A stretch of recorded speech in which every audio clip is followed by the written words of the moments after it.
வணக்கம் தலைமையிலே. உலகத்தில் நடந்த பயணிகள் விமான கடத்தல் பேசஞ்சர் ஃப்ளைட் ஹைஜாக்கிங் அப்படிம்பாங்க. மிக கொடூரமாக நடந்த, மிக கொடூரமாக முடிந்த ஒரு விமான கடத்துதல் இது. ரொம்ப ரொம்ப கொடூரமானது, உலக புகழ் பெற்றது இது. அதே சமயத்தில் ஒரு அப்பாவி மக்களுக்கு எதிரான, குறிப்பாக இஸ்ரேலிற்கு எதிரான இந்த அரபிய இஸ்லாமிய பயங்கரவாதம் எத்தனை கொடூரமானதுன்னு சொல்லி இந்த தாக்குதல்ல, ஹைஜாக்கிங்ல புரியும். அதே சமயத்தில் அரபியர்கள் எத்தனை மூடர்கள், எவ்வளோ பெரிய மூடர் கூடங்கிறதும் இந்த ஹைஜாக்கிங்ல புரியும். அநேகர் அல்ல, சிலர் கமெண்ட்ல சொன்னாங்க, கேட்டிருந்தாங்க, குறிப்பாக நீங்கள் இஸ்லாமியரை குறி வைக்கிறீர்கள் அப்படின்னு கேட்டிருந்தாங்க. நிச்சயமா அதெல்லாம் கிடையாது. நான் இராணுவம், போர், கமாண்டோ ரைடு, இந்த மாதிரி ஹைஜாக்கிங் இதை போல தொடர்ச்சியாக பேசுகிறேன். இதை செய்பவர்கள், இந்த குற்றத்தை செய்பவர்கள் எல்லாமே நான் பேசும்போது அரபிய இஸ்லாமிய பெயரில் வருது. நான் 100% உண்மையை தான் பதிவு பண்ணிட்டு இருக்கேன். இப்போ இதுக்காக நான் பெயரை மாற்றி சொல்ல முடியாது. ஒரு அரபிய பெயரை கிறிஸ்தவ பெயரோ இந்து பெயரோ மாற்றி சொல்ல முடியாது. நான் உண்மைகளை பேசிட்டு இருக்கேன். இதை அவங்க தான் திருத்தி கொள்ள வேண்டும். இதெல்லாம் கேட்டு அவர்கள் அதை உணர்ந்து திருத்தி கொள்ள வேண்டும். பயங்கரவாத பாதையிலிருந்து அவங்க வெளிவரணும். நான் ஏற்கனவே பதிவு பண்ணியிருக்கேன். அமெரிக்க பெண் பேராசிரியை டாக்டரேட் பண்ணவங்க உலகம் முழுவதும் சிறைச்சாலை சென்று பார்த்துக்கிட்டு ஒரு முடிவை வெளியிட்டாங்க. உலகத்தில் எந்த சிறைச்சாலைகளிலுமே ஒரு ஹிந்து, இந்தியாவை சேர்ந்த பொதுவாக ஒரு ஹிந்து பயங்கரவாதம் செய்தார் என்று யாருமே சிறையில் இல்லைன்னு சொல்லி ஒரு அற்புதமான கருத்தை அவங்க பதிவு பண்ணாங்க. இந்த பெயரை அவங்க எடுக்கணுமே ஒழிய நான் யாரையும் குறை சொல்லி பேசலை. அந்த அமெரிக்க பெண்மணி ஒரு கிறிஸ்தவ பெண்மணி. அவங்களுக்கு இஸ்லாமியர்களும் ஒன்று தான், இந்துக்களும் ஒன்று தான். அவங்க ஆராய்ச்சி பண்ணி அந்த முடிவை வெளியிட்டாங்க. அதை நோக்கி அவர்கள் நகர வேண்டும் என்றுதான் என்னுடைய ஆசை. இந்த விமான கடத்தல் 23ஆம் தேதி நவம்பர் மாதம் 1985ஆம் வருஷத்தில் நடந்தது. அந்த காலகட்டத்தில் அநேக விமான கடத்தல் நடந்தது. இதில் ஒரு பெரிய உண்மை, பின்னணி உண்மை ஒன்று இருக்கும். இந்த அரபிய இஸ்லாமிய நாடுகள் இந்த பயங்கரவாதிகள் விமானத்தை கடத்த வேண்டும் என்பதற்காகவே பாதுகாப்பு குறைபாடுகளோடு நடந்து கொண்டார்கள் அப்படின்னு சொல்லுவாங்க. அவனுக்கு விமானத்தை கடத்தணும், அவனுக்கு தேவைப்பட்ட பணத்தை வாங்கிக்கணும், பிடிக்கப்பட்ட பயங்கரவாத கைதிகளை விடுதலை செய்ய வைக்க வேண்டும் என்பதற்காக அரபிய இஸ்லாமிய நாடுகள் இந்த பாதுகாப்பில் ரொம்ப மென்மையாக நடந்து இந்த விமான கடத்தல் நடத்த பேருதவியாக அந்த பயங்கரவாதை தாண்டி இஸ்லாமிய அரபிய நாடுகள் இருந்தது அப்படிங்கிற ஒரு குற்றச்சாட்டு சொல்லுவாங்க. இந்த விமானத்தை ஈஜிப்ட் ஏர் ஃப்ளைட் 648 அப்படிம்பாங்க. 648 இதோட எண். இது போயிங் நிறுவனம் இந்த விமானத்தை கட்டி கொடுத்திருந்தாங்க. போயிங் 737 வகையை சேர்ந்தது இந்த விமானம். இந்த விமானம் அன்னைக்கு கிரீஸ் நாட்டு தலைநகர் ஏத்தன்ஸ் அப்படிம்பாங்க. அங்கிருந்து கிளம்பி எகிப்து தலைநகர் கெய்ரோக்கு சேரணும். இரவு 8 மணிக்கு இந்த விமானத்தை அவங்க அங்கிருந்து கிளப்பினாங்க. இந்த விமானத்தில் ஒரு விமானி, ஒரு துணை விமானி, 4 பேர் சிப்பந்திகள், பயணிகளுக்கு உணவுகளை வழங்குபவர்கள் 4 பேர். இவங்க தான் க்ரூ. மொத்தம் 6 பேர் க்ரூ மெம்பர்ஸ் இருந்தாங்க. 89 பயணிகள் இருந்தாங்க. 3 பயங்கரவாதிகள் பயணிகளோடு கலந்திருந்தாங்க. இது ஏத்தன்ஸ்லேருந்து மேலே போய் ஒரு 10 நிமிஷத்திலேயே இந்த விமானம் கடத்தப்பட்டது. 3 பயங்கரவாதிகளும் கையெறி குண்டுகள் மற்றும் கை துப்பாக்கிகளை வச்சிருந்தாங்க. இவங்க அங்க இருக்கிற மால்டா அதிகாரிகளை ஏமாற்றி உள்ளுக்குள்ள இந்த ஆயுதங்களோடு ஏறிட்டாங்க. அன்றைய காலகட்டத்தில் நாடுகள், தனிப்பட்ட நபர்கள் விமானம் கடத்துவதற்கு உதவியாக இருந்தார்கள் என்பதே ஒரு குற்றச்சாட்டு இருக்கும். இந்த 3 பேருமே பாலஸ்தீன பயங்கரவாத இயக்கத்தை சேர்ந்த அபு நிதால் அப்படிம்பாங்க. அந்த பயங்கரவாத அமைப்பை சேர்ந்தவங்க. இதுக்கு தலைவனாக வந்தவன் சலீம் சக்கோரே இவன் தான் அதுக்கு தலைவனாக இருந்தான். இவனுக்கு உறுதுணையாக 2 பேர் வந்தாங்க. இதில் ஒருத்தன் வந்து ஒமார் ரசாக். இந்த ஒமார் ரசாக் மறக்க முடியாத நபராக உலகத்துக்கு மாறி போனான். அதுக்கப்புறம் நார் அல்தீன் முகமது, இந்த 3 பேர் தான் பயங்கரவாதிகள். இவங்க கைப்பற்றிய பிறகு, அந்த விமானத்தை வந்து கைப்பற்றிய பிறகு, இதில் ஒமார் ரசாக் என்பவன் வந்து விமானிகளின் அறையை உடைத்து உள்ள போய் 2 விமானிகள் அந்த தலையில துப்பாக்கியை வச்சு, அந்த விமானம் வந்து கெய்ரோக்கு போயிட்டு இருந்துச்சு. கெய்ரோக்கு போகக்கூடாது, லிபியாவுக்கு மாற்றி ஓட்ட வேண்டும் என்று சொல்லி அவங்கள மிரட்டி அங்க இருந்தான். இதுக்கு தலைவனாக செயல்பட்ட சலீம் சக்கோரே என்ன பண்ணான்னா, அந்த பயணிகளை வந்து பிரித்து அதுல இருந்த பாலஸ்தீனிய அரபிய பயணிகளை விமானத்தின் பின்பகுதி கொண்டு போயிட்டான். எப்பவுமே விமானம் வந்து பயணத்துல பின்பகுதி மிகுந்த பாதுகாப்பானது, முன்பகுதி அந்த அளவுக்கு பாதுகாப்பான, ரெண்டையும் ஒப்பிட்டு பேசலாம். முன்னால வந்து முதல்ல இஸ்ரேலியர்களையும், அதுக்கப்புறம் அமெரிக்கர்களையும், அதுக்கப்புறம் ஐரோப்பிய நாட்டை சேர்ந்தவர்களையும் உட்கார வச்சான் முன்னாடி. இப்படி பிரித்து வச்சான் இந்த தலைவனாக இருந்த சலீம் சக்கோரே. அதுக்கடுத்து அவன் என்ன பண்ணான்னா, அந்த பாஸ்போர்ட் ஒவ்வொருத்தங்களும் வச்சிருந்த பாஸ்போர்ட்டை வாங்கிட்டு இருந்தான். இவன் வாங்கிட்டு இருந்தான். அந்த விமானத்தில் எகிப்து நாட்டை சேர்ந்த ஸ்கை மார்ஷல் அப்படிம்பாங்க. அதாவது இப்போ வந்து கமாண்டர்ஸ் நிறையா போகிறாங்க.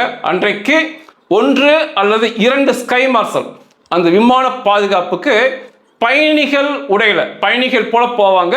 அவர்களுக்கு ஆயுதம் கொடுக்கப்பட்டிருக்கும். அந்த ஸ்கை மார்ஷல் பேர், ஸ்கை மார்ஷல் வந்து 26 வயதுக்கு சொந்தமானவர். மெத்தட் முஸ்தபா கமால் அவருடைய பெயர். அவர்கிட்ட போறான். ஸ்கை மார்ஷல்னு சொல்லி இவனுக்கு தெரியல, சக்கோரைக்கு தெரியல. போய் பாஸ்போர்ட் கேட்குறான். அவர் கோட் ஷூட் போட்டிருந்தவர் பாஸ்போர்ட் எடுப்பது மேலே கையை உள்ள விட்டு அவரிடம் இருந்த கைத்துப்பாக்கி எடுத்து உடனடியாக அந்த சலீம் சக்கோரையாவை பக்கத்தில் நிற்க வச்சு சுட்டு கொண்டார். சம்பவ இடத்திலேயே இந்த விமான கடத்தலுக்கு தலைவனாக வந்த சலீம் சக்கோரே சுடப்பட்டு செத்து கீழே விழுந்தான். அங்க இந்த துப்பாக்கி சத்தத்தை கேட்ட மீதம் 2 பயங்கரவாதிகள், அந்த ஒமார் ரசாக்கும் அல்தீன் முகமதும், அவர்கள் கையில் இருந்த துப்பாக்கி மூலமாக இந்த ஸ்கை மார்ஷலை சுட்டாங்க. திருப்பி ஸ்கை மார்ஷல் அவங்கள சுட்டார். மொத்தம் 19 ரவுண்டு ஃபயர் பண்ணாங்க. 19 குண்டுகள் இந்த 3 பேரும் மாற்றி மாற்றி சுட்டுக்கிட்டாங்க. இதில் ஸ்கை மார்ஷலும் இன்னும் 2 விமான சிப்பந்திகளும் படுகாயமடைந்து விமானத்தில் கீழே விழுந்துட்டாங்க. அந்த மீதம் இருந்த 2 பயங்கரவாதிக்கு பெருசாக காயம் இல்லை. இதில் இன்னொரு பிரச்சனைனா 19 குண்டுகள் பாய்ந்ததில் ஒரு குண்டு விமானத்தின் பின்பக்கம் ஃபியூசலேஜ் அப்படிம்பாங்க. அந்த விமானத்தை ஸ்திரமாக பறக்க வைப்பதற்கு, திருப்புவதற்கெல்லாம் உதவு பகுதி ஃபியூசலேஜ். அந்த ஃபியூசலேஜை சில குண்டுகள் தாக்கினால அது செயல்பாடை இழந்து விட்டது அந்த பகுதி. உடனடியாக இந்த சம்பவம் நடக்கும்போது 25,000 அடி உயரத்தில் பறந்துகிட்டு இருந்த இந்த பயணிகள் விமானம் வேற வழி இல்லாமல் தாக்கப்பட்டதால மடார்னு கீழே இறக்கி வந்து 14,000 அடி உயரத்துக்கு கீழே இறக்குனாங்க. கிட்டத்தட்ட 4.25 கிலோமீட்டருக்கு மேலே இந்த விமானம் அப்போ பறந்துச்சு. வேகமாக இறக்குனால அது இருந்த பயணிகள் மிகப்பெரிய பிரச்சனைக்கு உள்ளானாங்க. அதுக்கப்புறம் வந்து அந்த விமானி வந்து சொன்னார், இப்போ வந்து ஃபியூசலேஜ் அடி வாங்கிருச்சு, அதுபோக எரிபொருள் குறைவாக இருக்கு, லிபியாவுக்கு என்னால் ஓட்டிட்டு போகாது விமானம், அதனால பக்கத்தில் உள்ள மால்டா நாட்டில் இறக்கலான்னு சொல்லி முடிவு பண்ணி மால்டா நாட்டு அந்த விமான நிலையத்துக்கு இந்த பயணிகள் விமானத்தை கொண்டு போனாங்க. உண்மையாகவே இதில் விமானி மிகப்பெரிய பாராட்டுக்குரிய கதாநாயகன் சொல்லலாம். கடைசி வரைக்கும் அவர் உயிர் பொழைச்சிருந்தாரு. அவர் போகும்போது மால்டாவை தொடர்பு கொண்டு கேட்கும்போது, இந்த மாதிரி கடத்தப்பட்ட விமானம் நாங்கள் இறங்குவதை விரும்பவில்லை, எங்களுக்கு பிடிக்காதுன்னு சொல்லி, இது இரவு நடக்கிற பிரச்சனை, 8 மணிக்கு தான் விமானத்தை எடுத்தாங்க. இதெல்லாம் நடக்கும்போது ஒரு 9 இருந்திருக்கும். அவங்க என்ன பண்ணிட்டாங்கன்னா, மால்டாவில் அந்த விமான ஓடுப்பாதையில் லைட்டு விளக்குகள் எரியும், அந்த விமான நிலையம் பூரா விளக்குகள் எரியும். அதை பார்த்து தான் விமானி அந்த விமானத்தை இறக்க முடியும். அந்த ஓடு பாதையில் எல்லா விளக்குகளையும் அணைச்சிட்டாங்க, மொத்தமாக அணைச்சிட்டு நீங்கள் இங்கே இறக்க வேணாம், என்னமோ பண்ணிக்கங்கன்னு சொல்லிட்டாங்க. ஆனால் அது பறக்காது என்று விமானிக்கு நல்லா தெரியும். அந்த ஃபியூசலேஜ் அடி வாங்கிய விமானம் மற்றும் எரிபொருள் குறைந்த விமானம் பயணிகள் சுடப்பட்டிருக்காங்க, 2 பயங்கரவாதிகள் இருக்காங்க. இத்தனை இருந்துமே அந்த விமானி வந்து அந்த விமானத்தில் ஒரு விளக்கு, முகப்பு விளக்கு, ஹெட்லைட் ஒன்று இருக்கும். அதன் மூலமாக இந்த விமான ஓடு பாதையில் வந்து ரிஃப்ளெக்டர் பதிச்சிருப்பாங்க. அதாவது ஒளி உமிழக்கூடிய வெளிச்சம் பட்டால் திருப்ப பிரகாசிக்கும். ரிஃப்ளெக்டர் அந்த ஓடுபாதை பூராமே இருக்கும். அதை கண்டுபிடிச்சு அதை பார்த்து விமானத்தின் ஹெட்லைட்டை உபயோகப்படுத்தி மிக பத்திரமாக அந்த ஓடு பாதையில் அந்த விமானத்தை இறக்கி அமைச்சார். உண்மையாகவே ஒரு அருமையான விமானின்னு பாராட்டலாம். மால்டா நாடு வந்து அரபியர்களுக்கு ஒரு இணக்கமான நாடு, அப்படி ஒரு பேர் எடுத்த நாடு. இந்த விமானம் வந்து அங்கே இறங்கணுன்னே அந்த மால்டா நாட்டு தலைவர், மால்டா பிரீமியர்பாங்க, மிப்சூத் பொனிசி, அவரே வந்து பேச்சுவார்த்தை நடத்துவதற்கு வந்துட்டார். விமான கட்டுப்பாடு அறையும்பாங்க, அந்த அறையில் வந்து உட்கார்ந்துக்கிட்டு அவரே நேரடியாக பயங்கரவாதிகளோடு பேசினார். 2 பயங்கரவாதிகள் மிச்சம் இருந்தாங்க. அதில் வந்து அப்போ 2 பேரில் இந்த ஒமார் ரசாக் தான் தலைவனாக செயல்பட்டான். 2 பேர்ல பேசினாங்க. அவன் என்ன டிமாண்ட் கோரிக்கை விடுத்தானா, 300 பயங்கரவாத தலைவர்கள், இவங்கெல்லாம் இஸ்ரேல் சிறையில் பாலஸ்தீன பயங்கரவாத தலைவர்களை விடுதலை செய்ய வேணும். 300 பேர்த்த எண்ணற்ற பணத்தை கேட்டான். இது கொடுக்கலன்னா ஒவ்வொரு 15 நிமிஷத்துக்கும் ஒரு பயணி சுட்டு கொல்லப்படுவார்கள் சொன்னான். அப்போ வந்து அங்கே உள்ள இருக்கவங்களுக்கு பரிசோதனை செய்வதற்காக டாக்டர்களை அவன் அனுமதிச்சான். ஏன் அனுமதிச்சான்னா, அந்த விமான கடத்தல் தலைவன் சக்கோரே சுடப்பட்டு கீழே கிடந்தான். அதனால வேற வழியில் டாக்டர் உள்ள அனுமதிச்சான். டாக்டர் உள்ள போய் பார்த்துக்கிட்டு அவர் என்ன சொன்னார்னா, இந்த சக்கோரே விமான கடத்தல் பயங்கரவாதி தலைவன் அவன் இறந்துட்டான் அப்படின்னு சொல்லிட்டு அவனை சுட்ட ஏர் மார்ஷல் இந்த கமால் என்பவர் வந்து குற்றுயிரா இருக்காங்க அப்படின்னு டாக்டர் சொன்னார். அவர் சின்ன தப்பு பண்ணார். உடனடியாக ஒமார் ரசாக் வந்து அந்த ஸ்கை மார்ஷல் எகிப்து நாட்டை சேர்ந்தவரை திரும்ப 2 ரவுண்ட் ஃபயர் பண்ணான். திரும்ப 2 குண்டுகள் மூலமா சுட்டான். அப்போ டாக்டர் புத்திசாலித்தனமா ஒரு காரியம் பண்ணாரு. இப்போ நீ 2 குண்டு சுட்டனே அவன் செத்துட்டான் அப்படிமா சொன்னாரு. ஆனா அவன் சாகலை. பிற பயணிகளை பரிசோதித்து விட்டு இறங்கிட்டு அநேகர் வந்து இதில் வந்து கொஞ்சம் பாதிக்கப்பட்டிருக்காங்கன்னு சொன்னே. அந்த விமானம் கடத்தியவன் வந்து 16 பிலிப்பைன்ஸ் நாட்டவர்களை, 16 எகிப்திய நாட்டவர்களை, காயம்பட்ட 2 விமான சிப்பந்திகளை, மரணமடைந்த அந்த பயங்கரவாத குழு தலைவனை, குற்றுயிராக போராடி கொண்டிருந்த அந்த ஸ்கை மார்ஷல் ஏர் மார்ஷலை அவரை வந்து செத்துட்டான்னு நினச்சி தான் அனுப்பினான். ஆக மொத்தம் இவங்களை எல்லாமே அவங்க ரிலீஸ் பண்ணான் அந்த இரவு நேரத்தில். ஏன்னா அவங்களுக்கு எல்லாம் காயம் அதிர்வுகள் இருந்துச்சு. இன்றைக்கு நிலைமைக்கு வந்து மால்டா நாட்டில் வந்து அது ஒரு அமைதியான நாடு, ஐரோப்பிய யூனியனில் சேரும். கமாண்டோக்களோ நீண்ட தொலைவை சுடக்கூடிய ஸ்னைப்பர்களோ அவங்ககிட்ட எதுவுமே கிடையாது. அந்த மாதிரி வசதிகள், பெரிய இராணுவம்லாம் பலம் அவங்களுக்கு இல்லை. 15 நிமிஷத்துக்கு ஒரு ஆட்களை சுடுவேன்னு சொன்ன அந்த ஒமார் ரசாக் நிஜத்திலேயே செய்து காமிச்சான். இதை போல இவன் செய்த காரியத்தை போல எந்த விமான கடத்திலுமே பயங்கரவாதிகள் செய்தது போல எனக்கு தெரியல. முதல்ல வந்து அவன் ஒரு இஸ்ரேலிய பெண் பயணி, தம்மார் அட்ஸி அவங்களோட பெயர், 24 வயது. அவங்கள இழுத்துட்டு வந்து பின்னம் எல்லாத்தையுமே இப்படி தான் சுட்டான். முட்டி போட வச்சு பின்னம் தலையிலையும் பின்னம் கழுத்துலையும் 2 குண்டுகள் சுட்டு அவங்கள வந்து அந்த விமானத்தில் வந்து அந்த படிக்கட்டு போல இருக்கும், ஸ்டார்கஸ்மாங்க, அதில் கீழே தள்ளி விட்டான். அவங்க உருண்டு போய் கீழே விழுந்தாங்க. ஆனால் சாகலை, குற்றுயிராக தான் கீழே கிடந்தாங்க. அதுக்கடுத்து 15 நிமிஷம் கழிச்சு அடுத்த இஸ்ரேலிய பெண் பயணி நிர்சான் மெண்டல்சன் அப்படிம்பாங்க, அந்த பெண்மணியை சுட கூப்பிடும்போது அந்த பெண்மணி அவங்களோட ஒமார் ரசாக் கூட சண்டை போட்டாங்க. முடியை பிடிச்சி இழுத்து பயங்கரமாக தாக்குதல் நடத்தி அதுக்கப்புறம் படிக்கட்டு பக்கம் கொண்டு போய் அவங்களுக்கு மண்டையோட்லையும் பின்னால் மண்டையோட்லையும் கழுத்துலையும் சுட்டான். அவங்க மண்டையோட்டுக்குள்ளேயே குண்டு, அந்த மூளைப்பகுதிகளே குண்டு போயிடுச்சு. அவங்க சம்பவ இடத்துலையே மூளைச்சாவு, அன்னைக்கே அப்பவே அடைஞ்சாங்க மூளைச்சாவு. அவங்கள அந்த படிக்கட்டு வழியாக கீழே தள்ளி விட்டான். இந்த கீழே அவன் தள்ளி விடும்போது அதற்கு முன்னால் சுடப்பட்ட இஸ்ரேலிய பெண் அந்த தம்மார் அட்ஸி நகர்றாங்க. அதாவது நகர்றாங்கன்னா உடம்புல அசைவுகளுக்கு பார்த்தனால திரும்ப 2 ரவுண்டு, திரும்ப 2 குண்டை அந்த முதல் சுடப்பட்ட இஸ்ரேலிய பெண் பயணிக்கு திரும்பவும் சுட்டான். மொத்தம் 2 பேர்த்த சுட்டான். ஒரு இஸ்ரேலிய பெண் சம்பவ இடத்தில் மரணம், இன்னொருத்தங்க 4 குண்டுகள் வாங்கி குற்றுயிரா போராடிட்டு இருந்தாங்க. அதுக்கப்புறம் உள்ள வந்த ஒமார் ரசாக் 3 அமெரிக்க பயணிகளை அவங்க போராடுறதுனால கைகளை கட்டி வச்சிருந்தான். அதுக்கப்புறம் 3வது நபரை தேர்ந்தெடுத்து அமெரிக்க நபர் பேட்ரிக் ஸ்காட் பேக்கர், வயசு 28. அவர் அவர்களோட கை கட்டப்பட்டிருந்துச்சு. அவரை இழுத்து கொண்டு வந்து அந்த விமான படிக்கட்டுக்கிட்ட வந்து ஒரு குண்டு மூலமாக பின்னால் தலைவர் சுட்டான். அவர் என்ன பண்ணார்னா அப்பவே செத்துட்டது போல. அந்த ஒரு குண்டு வாங்கினோடனே எவ்வளோ கொடூரம் விவரிக்கவே கஷ்டமா இருக்கு. உடனே வந்து அவரே முகம் குப்புற அந்த படிக்கட்டில் விழுந்து செத்து போனது போல, அப்படியே நகர்ந்து செத்து போனது போல நடிச்சார். உடனே அவன் ஒரு குண்டு சுட்டுட்டு அவரை விட்டுட்டான். அவன் உள்ள போன பிறகு இதை சுட்டது எல்லாமே ஒமார் ரசாக் தான். ஒமார் ரசாக் உள்ள போன பிறகு அந்த படிக்கட்டுகளில் பின்னம் தலையிலே குண்டு இருக்கு, ஊர்ந்து உந்தி கீழே போய் கைகள் கட்டப்பட்டிருக்கு, தலையில சுடப்பட்டிருக்கு. அந்த நிலைமையிலேயே எந்திரிச்சு ஓடி போய் தப்பிச்சாரு. ஆனால் குற்றுயிரா மாறினார். இது 3வது. 4வது இந்த 3வது நபரை சுட்டதை வந்து ஜன்னல் ஓரமாக உட்கார்ந்திருந்த ஒரு ஆஸ்திரேலிய பயணி அத்தனையுமே பார்த்து அவர் பதிவு பண்ணியிருந்தார்.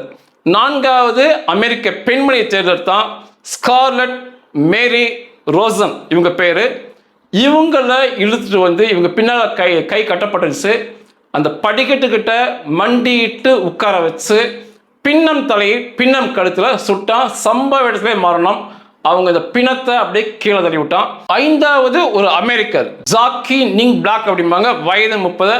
ஆக மொத்தம் இந்த விமானத்தில் 5 பேரை அவன் சுட்டான். அதில் வந்து ஒரு இஸ்ரேலிய பெண், ஒரு அமெரிக்க பெண் சம்பவ இடத்திலேயே மரணம் அடைஞ்சாங்க. 3 பேர் குற்றுயிராக பிழைச்சாங்க. இது சம்பவம்லாம் நடக்கும்போது மிகப்பெரிய கோபம், பிற நாடுகளில் இவ்வளோ கொடூரத்தை பண்ணிட்டு இருக்கான்னு சொல்லி அமெரிக்கா மற்றும் பிரான்ஸ் மற்றும் இங்கிலாந்து இந்த 3 நாடுகளுமே வந்து நாங்கள் கமாண்டோக்களை தரோம், நாங்கள் வந்து அதை மீட்கிறோங்க போது அது மால்டா அரசாங்கம் மறுத்துட்டாங்க. அவங்க அணிசேரா கொள்கையில் அன்னைக்கு இருந்தாங்க. அதனால பிற நாடு கமாண்டோக்கள் உள்ள வரக்கூடாதுட்டாங்க. இத்தனைக்கும் பக்கத்தில் தான் அமெரிக்காவுடைய படைத்தளம் இருந்துச்சு. அவங்க அனுமதி கொடுத்துருந்தா அவங்க வந்திருப்பாங்க. அதுக்கப்புறம் ஒரு வழியாக அந்த மால்டா தலைவர்கிட்ட நிர்பந்தப்படுத்தி, ஏன்னா இப்படி 5 பேர்த்த சுடுறான், அடுத்தும் சுட போகிறாங்கனால வேறு வழி இல்லாமல் அது எகிப்திய விமானம் என்பதால் வந்து எகிப்திய கமாண்டோக்கள் வருவதற்கு அந்த மால்டா தலைவர் பொனிசி ஒத்துக்கிட்டார். எகிப்திலிருந்து அந்த கமாண்டோக்கள் வந்து அமெரிக்காவுடைய டெல்டா ஃபோர்ஸ் தான் அவங்களுக்கு பயிற்சி கொடுத்துருந்தாங்க. அதில் தேர்ந்தெடுக்கப்பட்ட கமாண்டோக்கள் கமால் ஆட்டியா என்ற தளபதி தலைமையில் கிட்டத்தட்ட 20 எகிப்திய கமாண்டோக்கள் வந்தாங்க. அவங்களுக்கு ஆலோசனை சொல்வதற்கு 4 அமெரிக்க அதிகாரிகள் வந்தாங்க. தனி விமானத்தில் வந்து இவங்க அந்த மால்டா நாட்டில் வந்து இறங்கினாங்க. இவங்களுக்கு அமெரிக்க அதிகாரிகள் வந்து என்ன வந்து இந்த ரெய்டுக்கு சொல்லி கொடுத்தாங்க அப்படின்னா, அவன் வந்து உணவை வந்து உள்ள அனுமதிச்சிருந்தான். ஒவ்வொரு தடவையும் உணவை அனுமதிக்கும் போது உணவுகளை தரக்கூடிய சிப்பந்திகள் போல இந்த எகிப்திய கமாண்டோக்கள் உள்ள போய் அவங்க 2 பேர் தான் மிச்சம் இருந்தாங்க, சுட்டு கொண்டுறங்கிறதான் ஒரு நல்ல திட்டத்தை அமெரிக்க அதிகாரிகள் எகிப்திய கமாண்டோ கொடுத்துருந்தாங்க. அதெல்லாம் சரின்னு கேட்டு அதுக்கு கொடுக்கப்பட்ட ஒரு நேரம் இருந்துச்சு. அந்த நேரத்துக்கு முன்பாக 1.5 மணி நேரத்துக்கு முன்பாகவே இந்த அளவுக்கு நாங்களாம் பொறுக்க மாட்டோம்னு சொல்லி பைத்தியக்காரர்களை போல இப்படி எந்த கமாண்டோக்களும் உலகத்தில் எந்த கமாண்டோக்களும் செய்ய மாட்டாங்க, தனிப்பட்ட நபரே செய்ய மாட்டாங்க. இப்போ நீ கேட்குற 10 பேர் போனால் கூட இதை விட ஒரு பிரில்லியன்ட் ஆப்ரேஷன் பண்ணியிருப்பீங்க. இவனுக்கு அதை மாதிரி முட்டாள்தனம் பண்ணானுங்க. அந்த விமானத்தில் வந்து கதவுகள் இருக்கும், பயணிகள் ஏறி இறங்கும் கதவுகள். அந்த 2 கதவுகளில் பொருட்களை வைக்கும் அறை ஒன்று இருக்கும், அது கீழே இருக்கும் விமானத்தில், அதற்கு ஒரு கதவு இருக்கும். இந்த 3 கதவுல 2 கிலோ செம்டெக்ஸ் வெடிமருந்தை வச்சிருந்தானுங்க.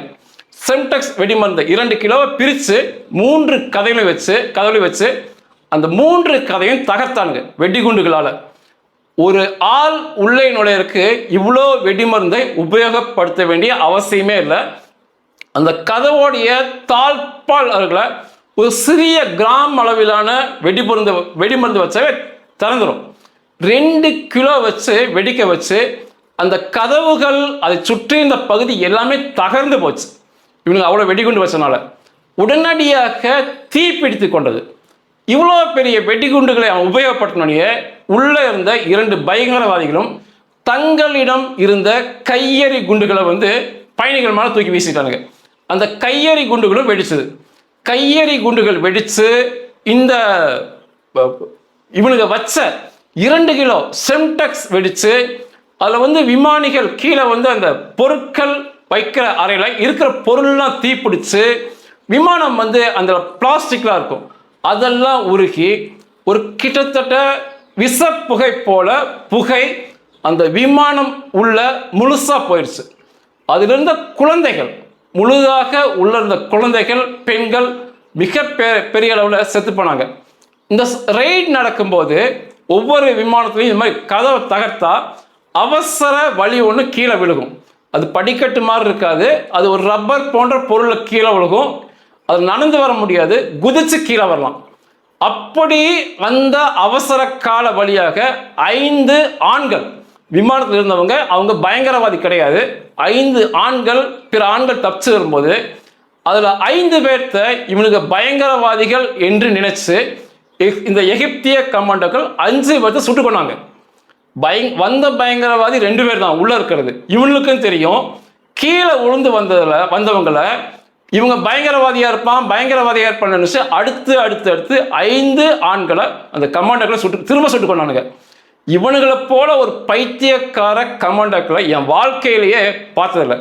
இதுக்கு துப்பாக்கி இல்லாமல் வெறும் கையில் அல்லது ஒரு தடிகளை கொண்டு கற்களை கொண்டு ஒரு 10 பேர் போனாலே அந்த விமானத்தை மீட்டுக்கலாம். அதே போல் அமெரிக்க அதிகாரிகள் சொன்னது போல் அந்த உணவு வழங்குவது வரைக்கும் பொறுத்திருந்தாங்கன்னா உணவு பெறுவதற்காக கதவை திறந்தான் தீரணும், அழகாக உள்ள போய் ரெய்ட் பண்ணியிருக்கலாம். மொத்தம் இந்த கடத்தலில் 60 பேர் மரணம் அடைஞ்சாங்க. முதல்ல ஸ்கை மார்ஷல் சுட்டு கொண்டனால ஒரு பயங்கரவாதி செத்தான் 1. 2வது விமானத்தில் இருந்த 2 பயங்கரவாதிகளில் ஒரு பயங்கரவாதியை இந்த எகிப்திய கமாண்டோக்கள் சுட்டு கொண்டாங்க. 2 பிணை கைதிகளில் இஸ்ரேலிய பெண்ணும் அமெரிக்க பெண்ணும் சுட்டுக் கொல்லப்பட்டாங்க. 4 கீழே குதிச்சு வந்ததில் 5 பேர்த்த சுட்டு கொண்டாங்க ஆண்களை, அது 5 பேர். பிற 51 பேர் விமானத்தில் இருந்தவங்க இந்த நச்சு புகை மற்றும் இந்த பயம் கையெறி குண்டு வெடிச்சதுல 51 பேர் செத்து போனாங்க. மொத்தம் 60 பேர். இந்த விமான 98 பேர் வந்ததுல 60 பேர் ஒரு இஸ்லாமிய பயங்கரவாதத்தாலும் அரபியர்களின் மூலத்தனத்தாலும் இங்க பரிதாபமா செத்து போனாங்க. இந்த 2 பயங்கரவாதி தவிர அவனுக்கு இந்த பரிதாபம் என்ற வார்த்தை பொருந்தாது. இத்தனை வெறியாட்டம் ஆடிய உமர் ரசாக் உலகம் காணாத கொடூரத்தை நிகழ்த்தி காட்டியவன் விமானத்துக்குள்ள வச்சு அந்த விமானிக்கும் இவனுக்கு சண்டையாயிருக்கு. அப்போ விமானி அரைக்கிற ஒரு சின்ன கோடாரி, கண்ணாடிகளை உடைக்கக்கூடிய கோடாரி, அந்த கோடாரி எடுத்து அவன் மேல நெத்திலே அடிச்சு அவனை கீழே தள்ளி விட்டு வந்தவன் அவன்கிட்ட இருந்த இந்த ஆயுதங்கள், அந்த ஆயுதம் வச்சு இந்த கோட் ஷூட்ல ஆயுதங்களாக வச்சிருப்பாங்க, அதெல்லாம் கீழே வீசிட்டு ஒரு சாதாரண பயணிகளை போல தப்பிச்சு இத்தனையும் பண்ணவன் இந்த எகிப்திய கமாண்டோக்கள் லட்சணம் பாருங்க, தப்பிச்சு போய் மருத்துவமனையில் போய் படுத்துக்கிட்டான். மருத்துவர்கள் அவனுக்கு சிகிச்சையுமே கொடுத்தாங்க அந்த பயங்கரவாதிக்கு. அவன் தான் அத்தனையும் பண்ணவன். பக்கத்தில் படுத்திருந்த பயணிகள், பக்கத்தில் படுத்து காயம்பட்டிருந்த பயணிகள், இவன் தான் இத்தனையும் பண்ணா, இவனை கொண்டு போய் இங்கே படுக்க வச்சிருக்க சொன்ன பிறகு அங்கே ஓடி வந்த எகிப்திய கமாண்டோக்கள் அவனை கைது பண்ணாங்க. இப்படி ஒரு கமாண்டோக்கள் நீங்கள் வாழ்க்கையே பார்த்துக்க மாட்டீங்க. அதுக்கப்புறம் மால்டா அரசு மரண தண்டனை விதிக்க மாட்டாங்க. அவங்க அந்த ஒமார் ரசாக்கு 3 பேருக்கு அவன் ஒருத்தன் தான் மிச்சம். ஒமார் ரசாக்கு 25 வருஷம் சிறை தண்டனை கொடுத்தாங்க. அதில் 7 வருஷம் கழித்து அவனை விடுதலை பண்ணி அனுப்பிட்டாங்க. ஏன் விடுதலை பண்ணி அனுப்புனாங்கன்னா, இவன் உள்ளே இருந்தானா இவனை காப்பாற்றுறதுக்காக சில விமானங்கள் கடத்தப்படும், அதனால நான் இவனை வெளியே விடுறான் அப்படின்னு சொல்லி பைத்தியக்காரனுக்கு போல மால்டா அரசாங்கம் அவனை விடுதலை பண்ணாங்க. அவன் ஆப்பிரிக்க நாடுகளில் போய் சொகுசான வாழ்க்கை வாழ்ந்துட்டு இருந்தான். அதுக்கப்புறம் அது கண்டுபிடிச்ச அமெரிக்க FBI federal bureau of investigation அவங்க போய் நைஜீரியாவில் வச்சு அவனை கைது பண்ணி அமெரிக்கா கூட்டு அமெரிக்க நீதிமன்றத்தில் சாகும் வரை, மரணம் அடையும் வரை ஜாமீனில் வெளியே வரக்கூடாதுங்கிற தண்டனை கொடுத்து அவனை முடித்தாங்க. அக்டோபர் மாதம் 8ஆம் தேதி 1996 அந்த தண்டனை பெற்று அவனுடைய கடைசி மூச்சு வரைக்கும் சிறைக்குள்ள தான் இருந்தான். அந்த விமான கடத்தல்களையே ஒரு கொடூரமான விமான கடத்தல் என்று முதலிடத்தில் வர விமான கடத்தல் இது. இஸ்லாமிய அரபிய பயங்கரவாதிகளின் கொடூரமான சிந்தனை, கொடூரமான முகம் இதில் தெரிய வரும். அதுவுமே அப்பாவி பெண்கள், அதில் செத்துப்போன ஒரு 2 இஸ்ரேலிய சுட்டான், ஒரு அமெரிக்க பெண்ணை சுட்டான். அப்பாவி பெண்களை முடியை பிடிச்சி அடித்து இழுத்து கொண்டு வந்து முட்டி ஓட வச்சு பின்னால் தலை கபாலத்தில் கழுத்தில் சுட்டு அந்த குற்றுயிராக அந்த படிக்கட்டை தூக்கி வீசுறது எல்லாமே, இதெல்லாம் எப்படி இந்த சிந்தனை இவங்களுக்கு வருதுன்னே தெரியல. அதே சமயத்தில் எகிப்திய கமாண்டர்கள், இவங்க அரபியர்கள் எந்த அளவுக்கு மூடத்தனமாக செஞ்சு எவ்வளோ பெரிய பேரழிவை கொடுத்தாங்கன்னு புரியும். நன்றிகள்.